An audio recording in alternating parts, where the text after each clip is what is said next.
As of the end of 2023, 58% of teenagers reported to have struggled with anxiety. Even aside from anxiety, a total of 87% of teens reported to struggle with mental health that was in unspecified areas, according to Statistica.com. This statistic is nothing short of frightening. In order to reach out to those teens that may be going through mental battles every single day, I have made this PSA in order to shed light on the subject. And not just any light, the light. God offers complete satisfaction found within Him, and I will go over practical ways to see increased positivity amidst mental crisis, such as specified anxiety and depression through God's Word and elements from the field of positive psychology. Those dealing with depression and anxiety experience feelings of dread, hopelessness, and sadness. When undergoing such experiences, it seems incurable and virtually nothing can help brighten up someone's day that is going through such times. Even though this is discouraging news for a teen with anxiety/depression, Dr. Martin Seligman, an esteemed psychologist, has come up with the well-being theory. The well-being theory is a guide to experiencing more happiness than one usually would through a process of perspective. Dr. Seligman's theory of well-being carries an acronym to help people remember what the theory entails. Titled PERMA, the theory helps people who practice it experience more happiness than those who do not. The contents of the acronym are positive emotion, engagement, relationships, meaning, and accomplishment. Each has their own strategies. Teens who are struggling with anxiety and depression can incorporate these traits into their everyday lives to see things clearly and more positively. The findings of Dr. Seligman's research is extremely helpful for teens, but it is not the only way to experience a more meaningful sense of well-being. The Bible has lots to say about well-being, but more importantly, joy.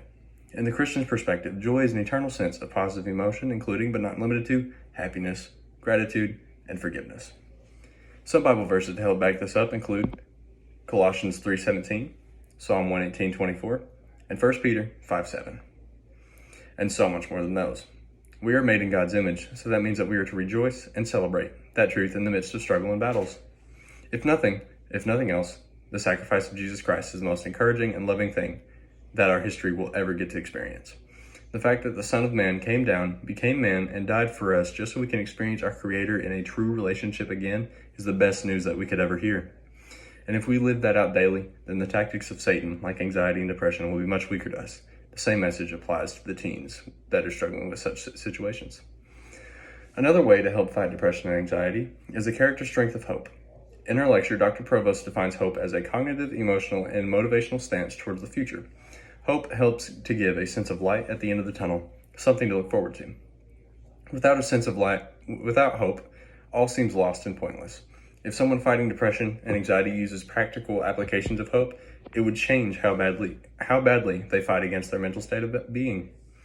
There's no better practical application than having a relationship with Christ, as I was mentioning before. Going back to the M in meaning of PERMA, when you ask Jesus into your heart, you now have a mission to spread His word and the guarantee to be with the Father whenever you die. This perspective gives hope and purpose for every single day as followers of Christ, and it also gives us something to look forward to.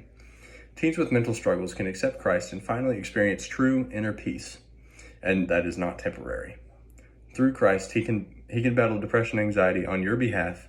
He fights for the oppressed. He fights for those who are made in His image, and thankfully, all of us are. Even though mental struggles like depression and anxiety plague our teens, things like Dr. Seligman's well-being theory and the character strength of hope can help people with those battles become more strengthened than they were before. On top of all of that, a relationship with Christ is the foundation of the two